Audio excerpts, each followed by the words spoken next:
All right, happy Monday, all. Today was crazy. We are in Frederick. We got the conference room set up. Sindor is here.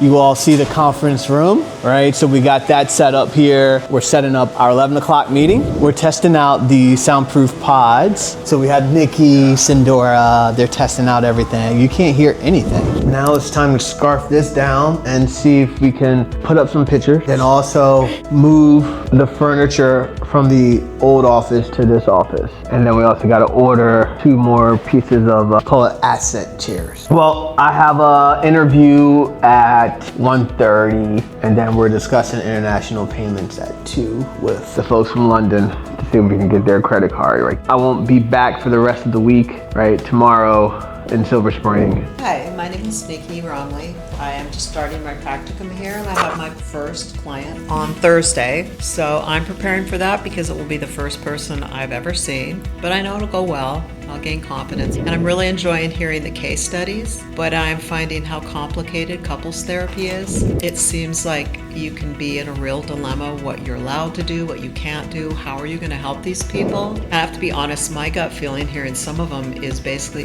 why are these people together? But I'm realizing that it isn't our job, because it's not our life, to give them advice and say, don't be together. And I'm just realizing how complicated that this job really can be sometimes, but I'm looking forward to the challenge. When you're doing couples counseling, some of the toughest things can be when you see a couple that, really shouldn't be together, but you don't want to say that, right? Because they're with you because they do want to be together and they want to help you. So how do you navigate that? And I feel that that's where the real counseling begins, right? That's where you really sharpen your skills. Because nobody comes to couples counseling and tells you how great their relationship is. It's not as simple as just not being together. It is, but it isn't. What do I mean by that? Right, essentially here is you see people all the time that, they stay together thick and thin, they've battled it, they broke up, gotten back together again. You probably even know your friends. And if you don't know anyone, as they always say, then it's you. Relationships are very complicated. They're extremely complicated, but I like it because it's so rewarding.